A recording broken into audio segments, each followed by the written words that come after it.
ओम साई राम। बाबा जी की असीम कृपा से आज हम साई सच्चरित्र का अध्याय 11 शुरू कर रहे हैं। इसमें हम देखेंगे सगुण ब्रह्म श्री साई बाबा, डॉक्टर पंडित द्वारा पूजन, हाजी सिद्दीकी फाल्के, तत्वों पर नियंत्रण। इस अध्याय में हम श्री साई बाबा के सगुण ब्रह्म स्वरूप, उनका पूजन तथा तत्व नियंत्रण का वर्णन करेंगे। सगुण ब्रह्म श्री साई बाबा। ब्रह्म के दो स्वरूप हैं, निर्गुण और सगुण। निर्गुण निराकार है और सगुण साकार है। यद्यपि वे एक ही ब्रह्म के दो रूप हैं, फिर भी किसी को निर्गुण और किसी को सगुण उपासना में दिलचस्पी होती है। जैसा कि गीता के अध्याय 12 में वर्णन किया गया है, सगुण उपासना सरल और श्रेष्ठ है। मनुष्य स्वयं आकार, शरीर, इंद्रिय आदि में है, इसलिए उसे ईश्वर की साकार उपासना स्वभावतः ही सरल है। जब तक कुछ काल सगुण ब्रह्म की उपासना न की जाए, तब तक प्रेम और भक्ति में वृद्धि ही नहीं होती। सगुण उपासना में जैसे जैसे हमारी प्रगति होती जाती है, हम निर्गुण ब्रह्म की ओर अग्रसर होते जाते हैं। इसीलिए सगुण उपासना से ही श्री गणेश करना अति उत्तम है। मूर्ति, वेदी, अग्नि, प्रकाश, सूर्य, जल और ब्राह्मण आदि सप्त उपासना की वस्तुएं होते हुए भी सद्गुरु ही इन सब में श्रेष्ठ है। श्री साई का स्वरूप आँखों के सम्मुख लाओ, जो वैराग्य की प्रत्यक्ष मूर्ति और अनन्य शरणागत भक्तों के आश्रयदाता है। उनके शब्दों में विश्वास लाना ही आसन और उनके पूजन का संकल्प करना ही समस्त इच्छाओं का त्याग है। कोई श्री साई बाबा की गणना भगवत भक्त अथवा एक महाभागवत महान भक्त में करते थे या करते हैं, परंतु हम लोगों के लिए तो वे ईश्वर अवतार ही है। वे अत्यंत समाशील, शांत, सरल और संतुष्ट थे, जिसकी कोई उपमा ही नहीं दी जा सकती। यद्यपि वे शरीरधारी थे, पर यथार्थ में निर्गुण, निराकार, अनंत और नित्य मुक्त थे। गंगा नदी समुद्र की ओर जाती हुई मार्ग में ग्रीष्म से व्यथित अनेक प्राणियों को शीतलता पहुंचाकर आनंदित करती, फसलों और वृक्षों को जीवन दान देती और जिस प्रकार प्राणियों की सुधा शांत करती है, उसी प्रकार श्री साई संत जीवन व्यतीत करते हुए भी दूसरों को सांत्वना और सुख पहुंचाते हैं। भगवान श्री कृष्ण ने कहा है, संत ही मेरी आत्मा है, वे मेरी जीवित प्रतिमा और मेरे ही विशुद्ध रूप है। मैं स्वयं वही हूँ। ये अवर्णनीय शक्तियाँ या ईश्वर शक्ति, जो कि सच्चित और आनंद है, शिरडी में साई रूप में अवतरीन हुई थी। श्रुति तैत्तरीय उपनिषद में ब्रह्म को आनंद कहा गया है। अभी तक यह विषय केवल पुस्तकों में पढ़ते और सुनते थे, परंतु भक्तगण ने शिरडी में इस प्रकार का प्रत्यक्ष आनंद पा लिया है। बाबा सबके आश्रयदाता थे, उन्हें किसी की सहायता की आवश्यकता न थी। उनके बैठने के लिए भक्तगण एक मुलायम आसन और एक बड़ा तकिया लगा देते थे। बाबा भक्तों के भावों का आदर करते थे और उनकी इच्छा अनुसार पूजन आदि देने में किसी प्रकार की आपत्ति न करते थे। कोई इत्र और चंदन लगाते, कोई सुपारी, पान और अन्य वस्तु भेंट करते, कोई नैवेद्य ही अर्पित करते थे। यद्यपि ऐसा जान पड़ता था कि उनका निवास स्थान शिरडी में है, परंतु वे सर्वव्यापक थे। इसका भक्तों ने नित्य प्रति अनुभव किया। ऐसे सर्वव्यापक गुरुदेव के चरणों में मेरा बार बार नमस्कार है। डॉक्टर पंडित की भक्ति। एक बार श्री तात्या नुलकर के मित्र डॉक्टर पंडित बाबा के दर्शनार्थ शिरडी पधारे। बाबा को प्रणाम कर वे मस्जिद में कुछ देर बैठे। बाबा ने उन्हें श्री दादा भट्ट केलकर के पास भेजा, जहाँ पर उनका अच्छा स्वागत हुआ। फिर दादा भट्ट और डॉक्टर पंडित एक साथ पूजन के लिए मस्जिद पहुँचे। दादा भट्ट ने बाबा का पूजन किया। बाबा का पूजन तो प्रायः सभी किया करती थी, परंतु अभी तक उनके शुभ मस्तक पर चंदन लगाने का किसी ने भी साहस नहीं किया था। केवल एक महलसालपति ही उनके गले में चंदन लगाया करती थी। डॉक्टर पंडित ने पूजन की थाली में से चंदन लेकर बाबा के मस्तक पर त्रिपुराकार लगाया। लोगों ने महान आश्चर्य से देखा कि बाबा ने एक शब्द भी नहीं कहा। संध्या समय दादा भट्ट ने बाबा से पूछा, क्या कारण है कि आप दूसरों को मस्तक पर चंदन नहीं लगाने देते, परंतु डॉक्टर पंडित को आपने कुछ भी नहीं कहा। बाबा कहने लगे, डॉक्टर पंडित ने मुझे अपने गुरु श्री रघुनाथ महाराज गोपेश्वरकर, जो कि काका पुराणिक के नाम से प्रसिद्ध है, के समान समझा और अपने गुरु को वे जिस प्रकार चंदन लगाते थे उसी भावना से उन्होंने मुझे चंदन लगाया। तब मैं कैसे रोक सकता था।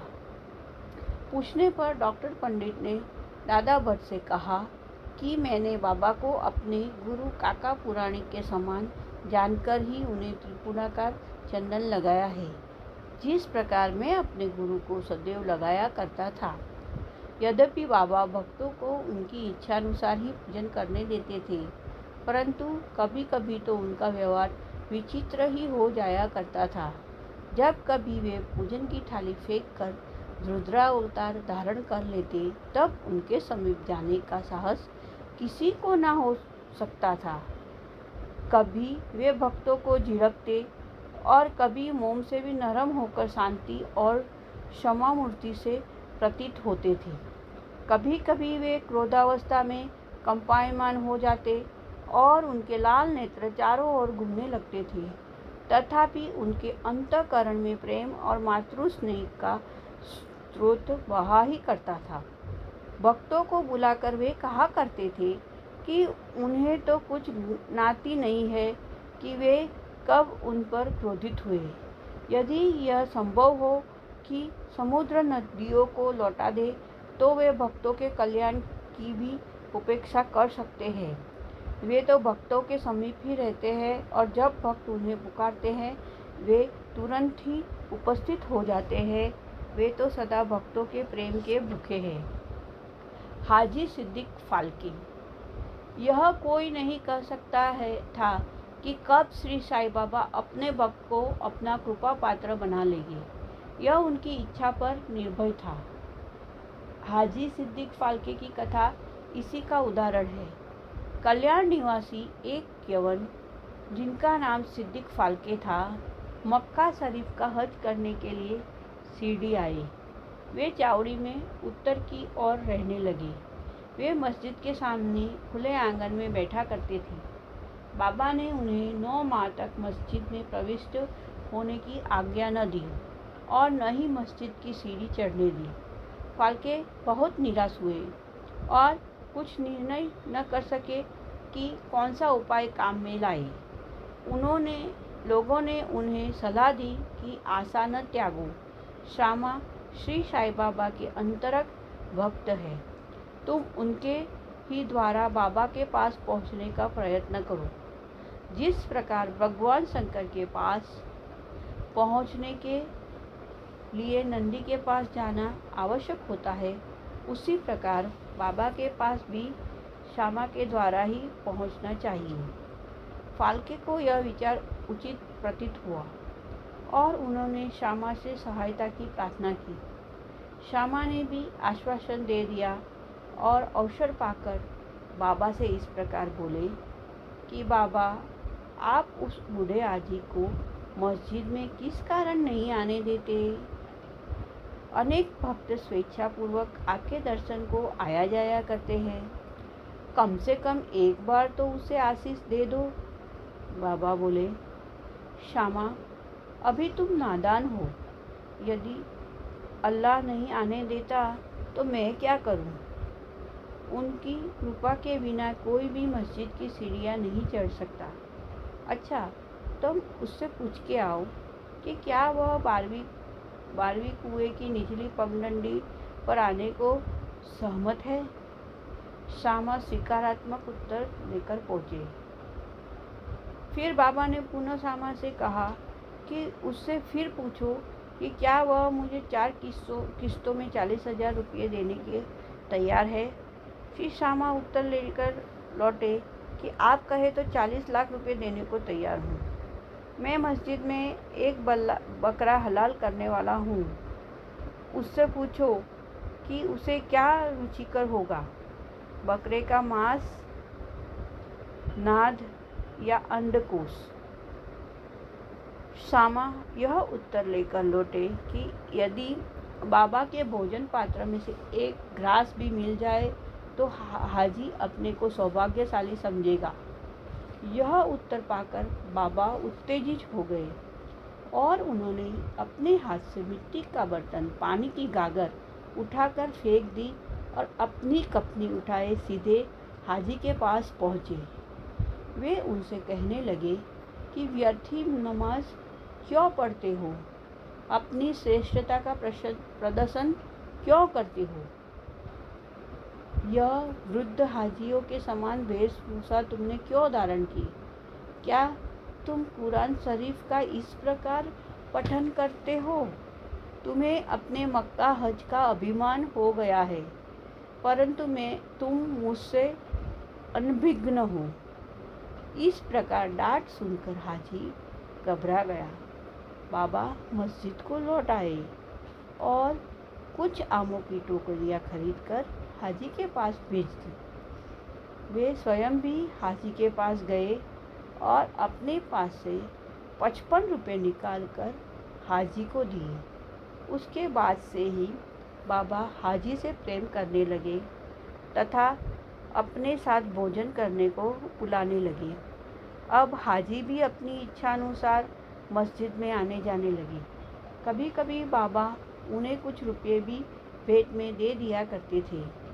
इसी प्रकार हाजी बाबा के दरबार में सम्मिलित हो गए। बाबा का तत्वों पर नियंत्रण। बाबा के तत्व नियंत्रण की 2 घटनाओं के उल्लेख के साथ ही यह अध्याय समाप्त हो जाएगा।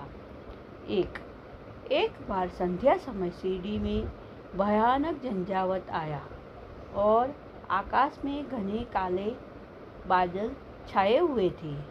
पवन झकोर रहा था, बादल गरज रहे थे और बिजली चमक रही थी। मूसलधार वर्षा प्रारंभ हो गई। जहाँ देखो वहाँ जल ही जल दृष्टिगोचर होने लगा। सब पशु पक्षी और सीढ़ीवासी अधिक भयभीत होकर मस्जिद में एकत्रित हुए। सीढ़ी में देवियाँ तो अनेक हैं, परंतु उस दिन सहायार्थक कोई न आई। इसीलिए सभी ने अपने भगवान साईं से, जो भक्ति के ही भूखे थे, संकट निवारण करने की प्रार्थना की। बाबा को भी दया आ गई और वे बाहर निकल आए। मस्जिद के समीप खड़े होकर उन्होंने बादलों की ओर दृष्टि कर गरजते हुए शब्दों में कहा कि बस शांत हो जाओ। कुछ समय के बाद ही वर्षा का जोर कम हो गया, पवन मंद पड़ गई तथा आंधी भी शांत हो गई।